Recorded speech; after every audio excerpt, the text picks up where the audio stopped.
Okay, good morning everyone, and welcome to the Opposing Point of View. I'm your host, Lieutenant Colonel DJ Butcher, Commanding Officer of the Aerospace Power Development Center. The Aerospace Power Development Center serves as the RCAF's catalyst for continuous improvement of air and space power. The Opposing Point of View is our newest initiative as part of this continuous improvement effort. Our first Opposing Point of View, Mismanaging Talent, is now available online, and the link is included in the chat on MS Teams. Today we'll be discussing tactical acumen and leadership with Major General Retired Scott Clancy. As a reminder, the goal of the Opposing Point of View is to incite discourse around RCAF topics worth debating, hone critical thinking skills, be prepared to defend your position, and challenge the RCAF leadership to improve the institution. The quality of the discourse is dependent on you. Be bold and be engaged. The format will be a 15-minute presentation, followed by a 45-minute discussion and debate. We have allowed 2 additional 15-minute blocks in case we need to go to overtime or double overtime. Online, we have Major Remy Barrett who will be moderating that, so if you have any questions, you can put that in the chat on MS Teams. There will be no long-winded introduction. The Opposing Point of View is meant to, wait for it, to get to the point. At this point, I'll hand it over to Major General Retired Scott Clancy. Thank you. Hey, thank you, Jake. Thank you very much.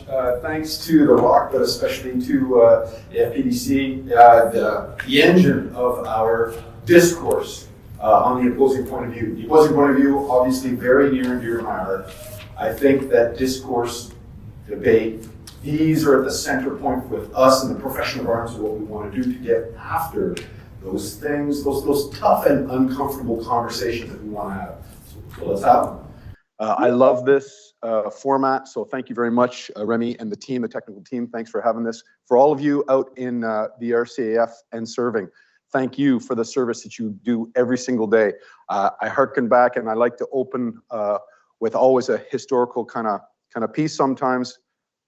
Remember that the members that you have working for you and around you, the unlimited liability that you give to your nation doesn't happen when that last measure of devotion is given on the battlefield. It's given when the individual raises their hand and volunteers for service. So honor that service at the beginning and outright. And if you keep that center point in your mind, I think that sets the tone for how we deal with our people. But today we're going to talk about tactics, tactical acumen, and leadership. Okay, so I am going to postulate my point of view that the current state of tactical acumen versus leadership is haphazard at best.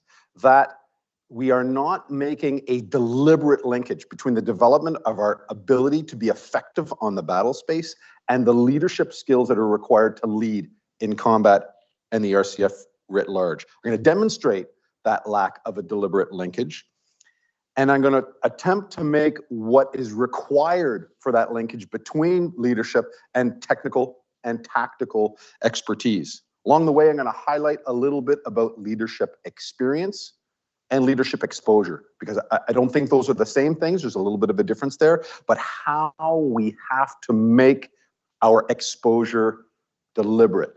About coaching and mentoring, I think we have to take on a different perspective with respect to our coaching and mentoring. And it has to do with the amount of time that we spend doing it. As a leader, I always said, if I'm not spending about a quarter of my time teaching the people below me how to replace me, how to do my job, the better things about how they're doing their jobs about them, then I'm not spending enough time on that.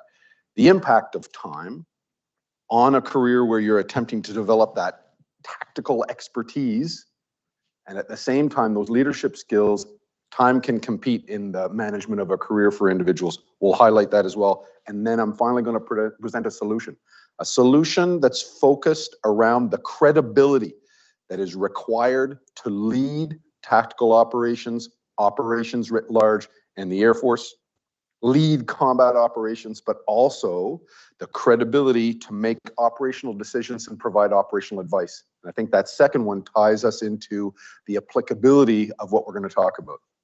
So that's That's what we're going to say. Applicability. I believe that this subject applies across the board to all of our occupations. It's not just the operators, the air crew. It's not just AC ops. It's not just pilots. It's not even just the air ops.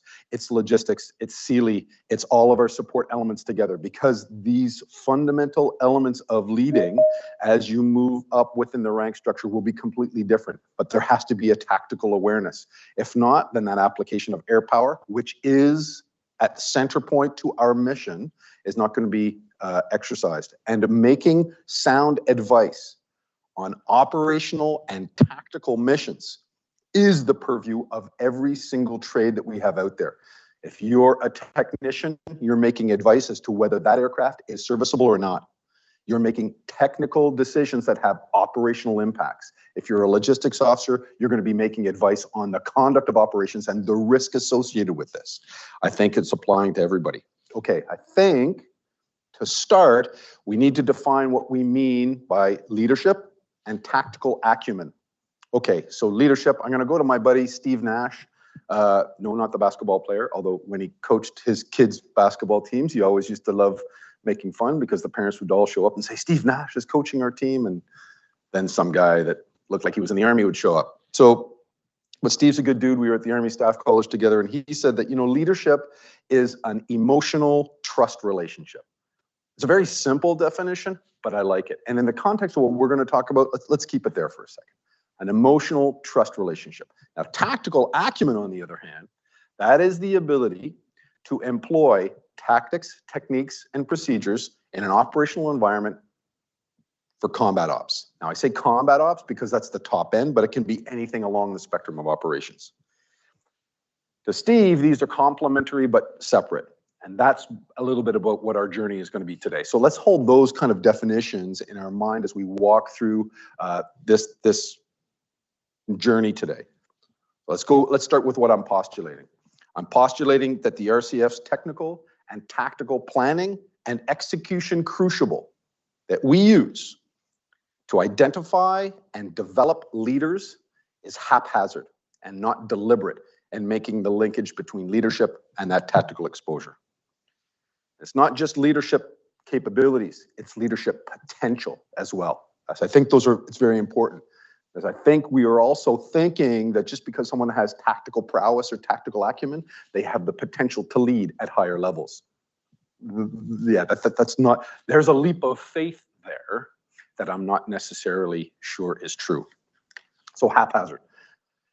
What do I mean? I believe that the individual capability advisory groups, so the individual capabilities within the Air Force, maritime helicopter, LRP, TACL, fighter, the occupations, they all use different mechanisms to teach, assess technical and tactical expertise, and then identify people within those for leaders. For the fighter force, if you're not a FWIC grad, right, then you can't advance. If you don't have the advanced tactical aviation course for TACL, you're not going to, but these are different mechanisms. Who's harmonizing this? What leadership crucibles are these things actually? So they're all using different ones. And each occupation uses different crucibles to identify whether leadership skills are the right ones. You could say that some put people in those positions, and once they've had those positions, then they're ready to advance. What's the qualification around that? What is it just how they perform on that single wing at that single time? Have you ever been on a wing where it looks like all of the top 10 people in the Air Force happen to be on that wing at that one point in time? So you can't get a wing ranking so it's just about where you're merit listed on that 1 year that you happen to be in that one spot. And okay, again, does this seem a little bit haphazard as opposed to identifying, hey, these are the key characteristics, and I don't care if they're, 20 of 25. The people above them are all the best people in the Air Force. They just happen to all be at 8-wing right now. Not that 8-wing has all the best people in the Air Force.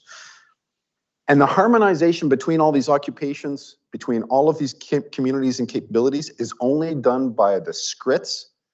And the SCRIT is the point valuation that's used at our merit boards. That's the only way that this is harmonized, which means that it's a list of courses. If you have any one of these courses, you get 2 points.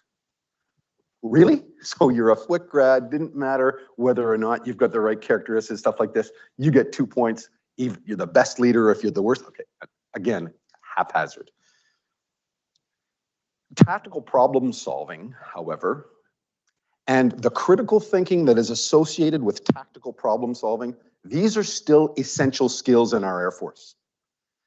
So if you take anything by my comments so far about being haphazard, don't take away from the fact that if you're not effective in the battle space, if you cannot manage violence, then you're not doing what the Air Force needs, because the Air Force needs to be effective at applying air power. And these are the tools that have to do this. So that it's still an essential skill.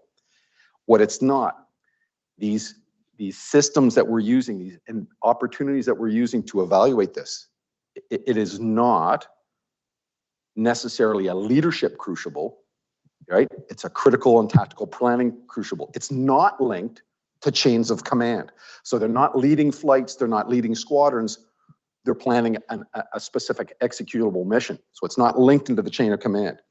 And it's not infused with the leadership dilemmas that we all know are the real challenges that apply to us while we're on an operation. Is the leadership challenge whether or not use this mission profile, drop that munition, do all, that actually is almost scientific in its approach. It's the same with the technical skills, right? Is this aircraft serviceable or not? And the parameter that we use to apply that's pretty simple. That's not the leadership challenge. The leadership challenge is that loadmaster who says, I'm not going. Why? I'm not going because you haven't proven to me that that mission is worthwhile and I'm not risking my life for that crap. Uh-oh.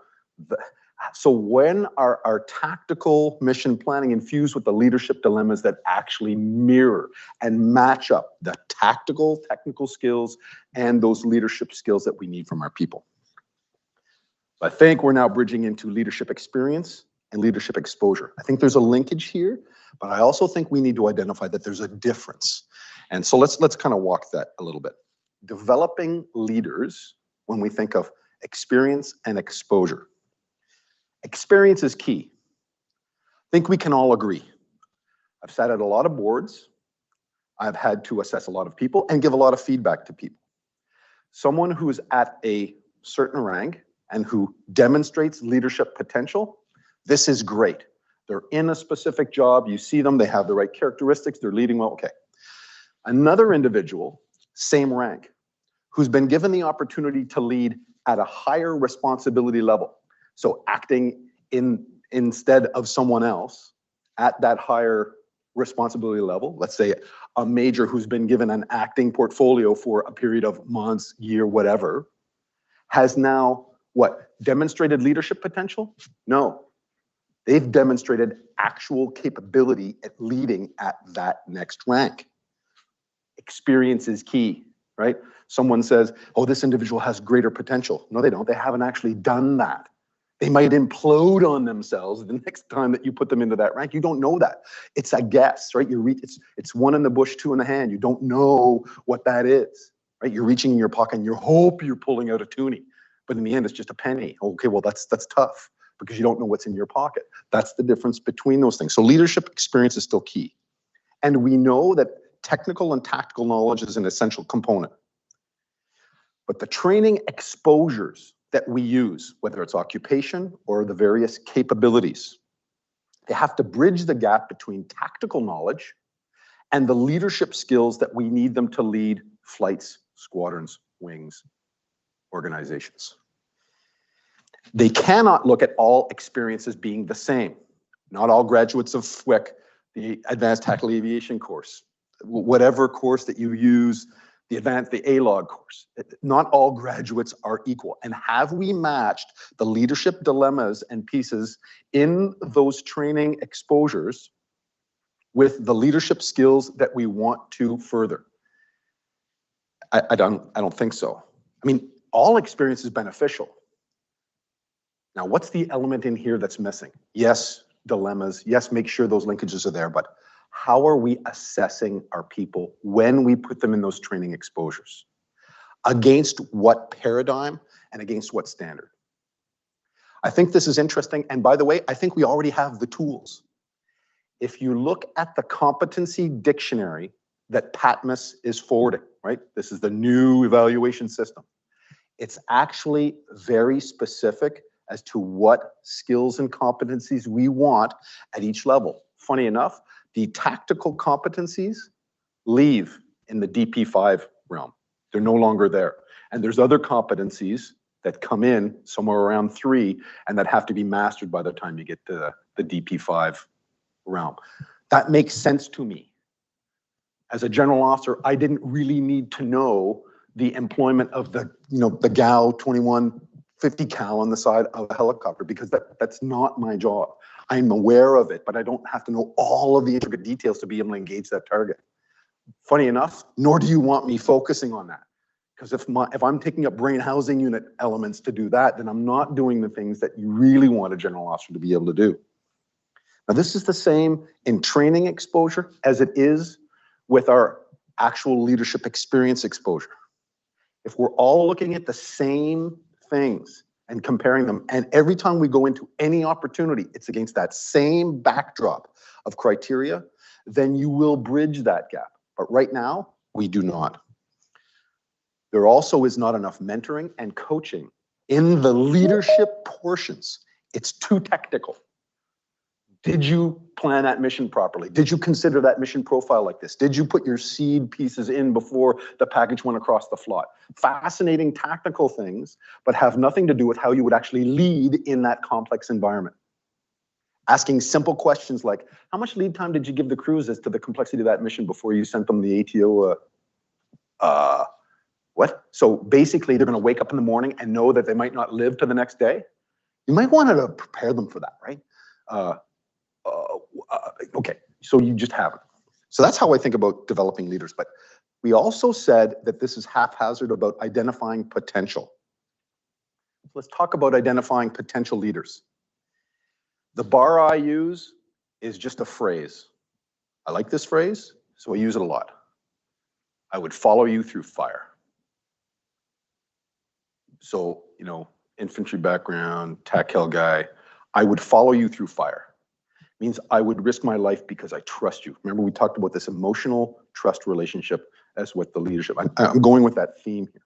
But I like that bar, because when I'm identifying potential for someone, and I don't care if they're a subordinate, I don't care if they're 5 down the food chain for me, officer, NCO, or 5 up. I'm going to use that same bar. I would trust you with my life. That bar with identifying potential can seem a little bit too airy-fairy, maybe not specific enough with respect to the skills. But if we layer that bar of identifying potential and the competencies that we see within that Patmos dictionary over top the already very structured technical and tactical requirements that we have, we start to be able to bridge those gaps. There is a requisite bar of competence. Right? That's going to come out, right? For me to trust you, I must trust that you have the competence to follow through on that. Right? There's a residual piece there. It does change with rank, occupation, or even stream that you're dealing with. The competency that the colonel that's in charge of the Directorate of Flight Safety needs to have is very different than the task force commander that's in Mali. I think we would agree. But that's okay. That's okay. It's okay to have different competencies, and it's okay to have different people in different positions as long as they can establish that trust. And the more that we water this down into, anyone can do these jobs at that rank in that occupation, then the more that we're not making sure that we have the right competencies in the right spaces. The last thing is this spending time coaching and mentoring. If you're going to identify potential, you can't do it from afar. You can't do it via Zoom. I'm sorry. You have to be there. There's a personal connection here to how we mentor and coach. And mentoring and coaching is also how we get inside the minds of our subordinates and our peers and our leaders. And it's the way in which we get a good sense to how they're leading. I want to pause here for a second. I always had a paradigm that I used when I was trying to mentor leaders. And when I was the commander of one wing, I led 7 squadrons and a headquarters dispersed across the entire country. So those commanding officers had an awful lot of, leeway to how they were going to lead out there. We're talking to people from 8 wing here in the building. We lead the pleasured life a little bit. I don't have a base I have to worry about, but I have squadrons that are at hundreds, if not thousands of miles disparate. And the way in which I would lead with those commanding officers, I'd spend an awful lot of time on the phone, but I spent an awful lot of time listening to them. And then when I was there, I wasn't in their face. The analogy that I use is I was always over their shoulder. Imagine me showing up in the field, your squadron is out there, and I'm standing behind a leader, I'm watching them lead, and as they're watching their troops do this or that, or I'd go, hey, have you thought about this? And he goes, yeah, he or she, I was thinking about this, but that factor and that factor. I know what, have you talked to this other CEO? They face that same challenge. This coaching, these things, this is me getting inside the mind of the subordinate leader, but I'm not telling him or her how to do their business. I'm allowing them to use my expertise, to use that. And at the same time, okay, yeah, you can ask, that's fine. Hey, you should talk to my chief, Jake. He understands that kind of piece. I'm also giving them tools and skills that they can use and broaden themselves. I get a great idea as to how that potential is going. I start asking pointed questions when things are going wrong, and I get bad answers. Then we stop doing over the shoulder and start getting face to face. Because now I'm starting to question the competency of whether the execution of that leadership that they're doing right now, let alone their potential to move on to the next rank. We don't do this well. I spent a lot of time trying to mentor and coach within the military environment, but the best environment that I found to learn that was coaching my kids at basketball. I started when they were 8, 9, and 10, and I finished coaching at RMC, in the toughest division in the CIS against, the 7-time national championship Carleton Ravens. And there's nothing like leading in an environment while in the Ravens' nest, while they're trying to pound RMC into the next dimension. But when I watched a coach at RMC who I'd seen on the national championship and had led the Canadian team to, the Olympics, when I watched him losing his mind because our defense was stymieing his people because they had dug deep and they were a team, better a team than the national champions were in that moment. I couldn't have been more proud. And coaching is about those techniques, finding keywords. I say to even my team that when I was leading in one wing, if I say to them, I have 3 words, they'll always come back with fly, shoot, spend. And we led through narratives and keywords. On the basketball court, it was see the ball, see the man. You'd see the ball and you'd see your man. You knew where you had to position yourself. And you can use keywords and things like this to allow that mentor relationship. But if you don't have it, then there's no way that you can identify whether these people have the potential to move on. Now we talk about time here because you can see that these things take time. It takes time from leaders to be able to do, and you can't always be there. That's tough. I go back to, I got a note from Steph Melançon from the maritime helicopter community, and he said, yeah, time is a real issue, but it's also an issue for the people that are trying to develop that tactical acumen. If they spend all of their time at those jobs where they're trying to develop that expertise, there's no real time left for the broader professional development to make that linkage inside of that leader development. And then what happens is that perhaps the how did he put it? The sacrifices that are required means that the most dedicated advance, not necessarily the most effective. So that's an interesting paradigm. We talked a lot about time and how we have to build that time in. Okay. So, let's move on a little bit to recognizing back that tactical problems and some leadership challenges are highly technical and tactical in nature. How are you going to solve the tanking serviceability of the fillet name fleet is as much a technical problem as it is a leadership problem. It's not all just, hey, if we just led better and if we just maximized our people, then this would obviously go away. All of the cracks in the cyclone aren't going away with the best leadership in the world, right? Right? Okay. So we have to understand that there's a tactical and technical expertise to all of this. But where the Air Force has reacted in trying to bridge that gap has been to use something that now is almost the bane of our existence. You have to be the jack of all trades. And then the mechanism that we use to be the jack of all trades is a posting message. We move you every 2 years. So you can see all of those things. I'm not sure, actually I am sure, that is not the right way to develop deep operational understanding and the linkage between the leadership skills required and that technical understanding. What it's focused on is, oh, I need these overarching wide breadth skills at the high rank levels, chief warrant officer, general officer, colonel. Therefore, I'm going to move you all over the place so that you can have all of that by the time you get there. Is that true? I don't think it is. Deep understanding within our communities, within our occupations, is requisite to make the jump to higher levels, because you finally learn, deeply learn how that works, and you can apply those skills just about everywhere else. The people who understand their communities, whatever community, whatever occupation, they work well in chaos. Not because they bring their specific fleet expertise to that level, but because they've developed a deep understanding of what it takes to develop and employ air power and the supporting elements to air power. And they see the ubiquitous nature of air power across all the communities, and they're able to make that leap to that operational level. Those people who've bounced around to all the various communities have such a peripheral understanding of any that they can't make that leap. So it's folly. The example I use is 500 series trade technicians that don't remain on fleet long enough. And they're so busy jumping from fleet to fleet to fleet as they fleet up in ranks. They don't understand the fundamental relationship between second line, the back shops, and the front line. They don't understand the relationship between the WISM and the SAMs and the SAMU on the squadron, and how to manage that best, the relationship between certifications and the standards surrounding that certification that AMCRO has to maintain, and I can keep on going.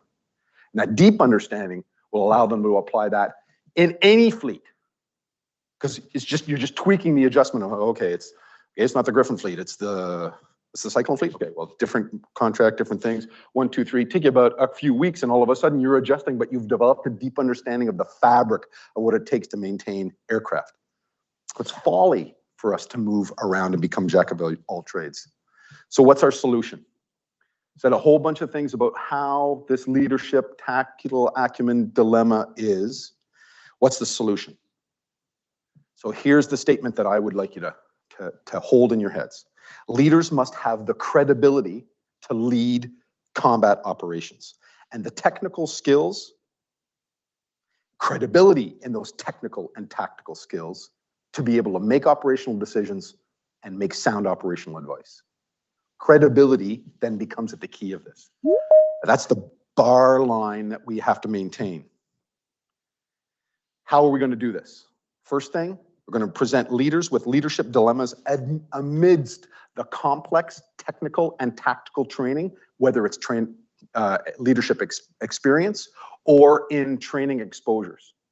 They have to be presented with them at the same time within these. They can't be diverse. One of the reasons why we don't do this, right, is because people say it's going to take away from the training points and the objectives of the exercise. You might slow it all down. If the mission can't go, okay, so the other side is okay. We just won't deal with their leadership skills. Like at one point in time, there has to be a higher learning here with respect to how our things used. Now, so for example, we talk about this loadmaster who refuses to go. I'm not going on your mission. You can't make me do that TAL mission into that theater. I'm not going. I'm not risking my life for this. In the midst of a 3-day-long exercise, with all of the complexities that has. The usual answer that we see from our tactical experts is that they re-explain the tactical problem and how they've come to the solution. We have a suppression of enemy air defense system that's gone in. Our systems can defeat this. I've done this. The load pieces like that. Therefore, you're going.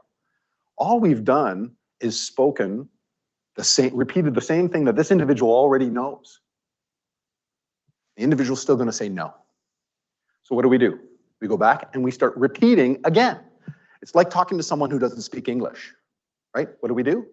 Slower and louder. I said we suppress.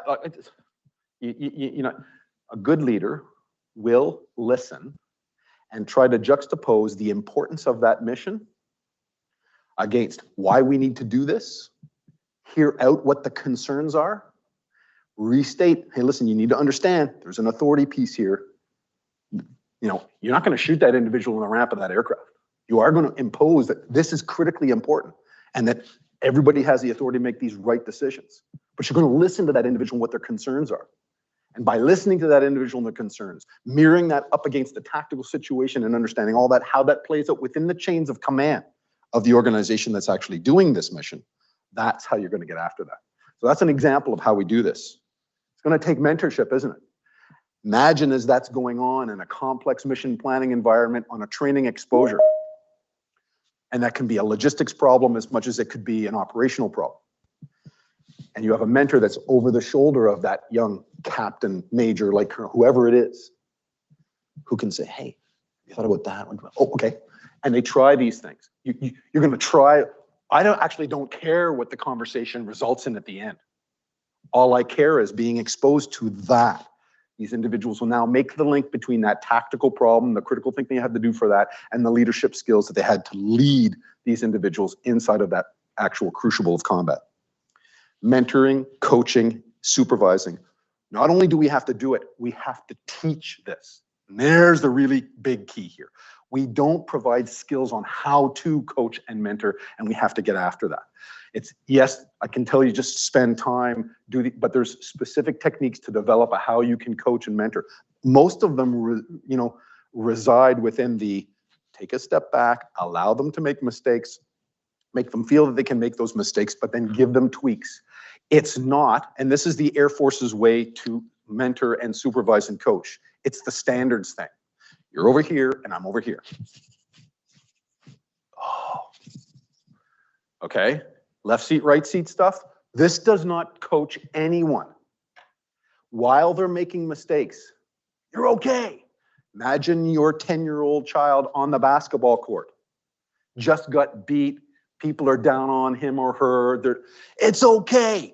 Get back on defense. See your man. See the ball. Okay, they're back into this. You're giving them key phrases. You're leading through a narrative. You've shown that you believe in them. You've given them maybe another skill. Hell, you might even bring them off the floor. Say, hey, stay right here. Why? Because you're going right back in. I just need to talk to you for about a minute. Coach, this is going on. Yeah. Whatever's going on the floor is going to happen. Now, this is what I need you right now. What have I said? You are so important that I will ignore all of this to talk to you right now. But okay, do you understand how I want you to think? Okay, we're going to remember those key phrases. Okay, go back in. Boom. I don't care what happens after that engagement. That individual will be better. And I'm sure that I'm going to see whether they have the potential to listen, and employ those ideas that they get. We have to teach these skills. And we have to teach them within that squadron and flight mentality. One of my main things here is that we are not mentoring and teaching within the chains of command. When I was the commander of one wing, we talk about the Advanced Tactical Aviation course. I mandated every single one of my commanding officers and lieutenant colonels in my command, and I had 11 of them, would spend days at the Advanced Tactical Aviation course, mentoring over the students and analyzing whether their tactical problems and solutions were done well. Because I needed our leadership, all of them, to be seen, to have the tactical competence to critique those missions. But at the same time, I needed everybody who's going into those crucibles to see that our leadership was mentoring on them. It was inherently linked to how they were going to command, and that they were presenting these dilemmas, these squadron dilemmas at the same time. Okay. Finally, there's an ops versus support paradigm here. The tactical expertise is only the purview of the operator. Nothing could be more fallacy. Yes, certain tactical elements, the problems are focused on the operational community. But if you think Napoleon was a bad tactician, you got another thing coming. And what did he say? He said that amateurs plan operations and professionals plan logistics. And we all know that the support elements that go into a plan are more important in many ways because they set the stage for. Remember, it's not just the credibility to lead tactical operations, it's also the credibility to be able to prepare operational advice and technical advice. And those are the same crucibles. And we have to do them together at the same time. And it's going to change by a rank and occupation, but I will tell you that the more that you move up in ranks and vary in your occupations, the more that it's going to become ubiquitous. And that those same operational credibility is going to apply to all of the occupations. An ATF commander does not have to be an operator. We've already proven this. He needs to have the credibility to be able to lead combat. That's why I'm getting back to this. So it's a false paradigm because that trust is about credibility. Okay, I postulated that we are doing this haphazard. I think I demonstrated the haphazard nature of the linkage between tactical acumen and the leadership thing as it's not being deliberate. I think we've highlighted leadership training and the exposure in leadership training and leadership experience, the differences between the two and how they have to be linked with that backdrop against the competencies of the PATMS, the PATMS stuff, the competency dictionary. Coaching and mentoring in that leadership piece is going to be fundamental, but there's a problem of time and the impact of time on pressure doing the mentoring and coaching, but also for the individual who's having to breadth themselves along this technical, tactical, and leadership PD kind of paradigm. The solution about credibility. The solution is about credibility, technical, tactical credibility to lead combat operations, but also in the ability for us to fuse leadership dilemmas inside of our training exposures. So I want to stop now and thank you for inviting me back here to the Rock and for AFPDC to make sure that we have this important debate. Now, the discourse begins. I love to hear the questions and especially people who don't believe that what I've said is true, challenge my fundamental opinions.